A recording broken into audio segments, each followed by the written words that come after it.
السلام علیکم ناظرین کرام، welcome back to my channel. دوستوں میں آج آپ کو عید یعنی عید الفطر کی نماز پڑھنے کا طریقہ بتانے والا ہوں، جو بھی اس ویڈیو کے مادھیم بہت ہی آسان ہے دوستوں، اور آپ اس ویڈیو کو پہلے دیکھیے۔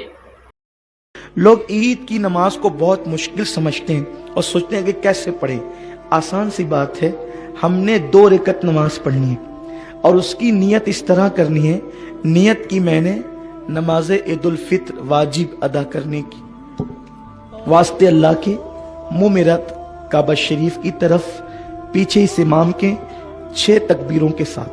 اس کے بعد جو ہے تکبیر تحریمہ ہوگی، یعنی امام جو ہے وہ کانوں کی لو تک ہاتھ اٹھا کر کے تکبیر کہے گا، جو پہلی تکبیر ہوتی ہے۔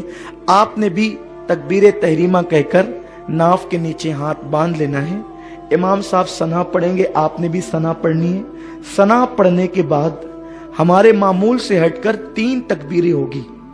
ان 3 تکبیروں میں ہم نے کرنا یہ ہے کہ پہلی تکبیر میں کانوں کی لو تک ہاتھ لے جانا ہے اور چھوڑ دینا ہے، اور دوسری تکبیر میں بھی کانوں کی لو تک ہاتھ لے جا کر چھوڑ دینا ہے، اور تیسری تکبیر میں کانوں کی لو تک ہاتھ لے جا کر ہاتھ کو باندھ لینا ہے۔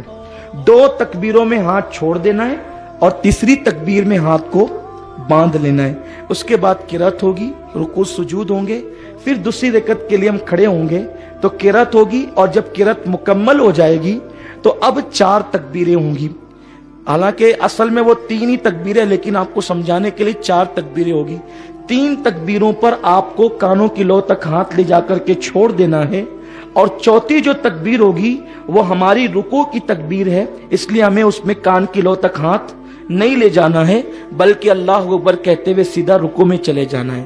آسان سی چیز ہے کہ پہلی رکعت میں بھی 3 تکبیریں ہیں اور دوسری رکعت میں بھی 3 تکبیریں ہیں جو زیادہ ہیں، لیکن پہلی رکعت میں قرات سے پہلے 3 تکبیریں ہیں اور دوسری رکعت میں قرات کے بعد 3 تکبیریں ہیں، اور پہلی رکعت میں 2 مرتبہ ہاتھ اٹھا کر کے چھوڑ دینا ہے، تیسری میں باندھ لینا ہے، اور دوسری رکعت میں تینوں تکبیروں پہ ہاتھ چھوڑ دینا ہے، اور جو چوتھی تکبیر ہے وہ رکوع کی ہمارے معمول کی تکبیر ہے، اس میں ہم نے رکوع میں چلا جانا ہے۔ پھر اس کے بعد جیسے ہم نماز ادا کرتے ہیں اپنے معمول کے مطابق ہم نماز ادا کریں گے۔ نماز ادا کرنے کے بعد انشاءاللہ تعالی پھر خطبہ ہوگا، اور خطبے کے بعد پھر دعا ہوگی۔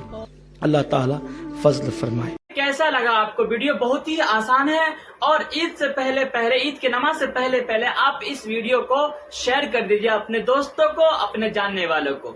دوستوں ملتے ہیں اگلے ویڈیو میں، جب تک کے لیے السلام علیکم ورحمۃ اللہ وبرکاتہ۔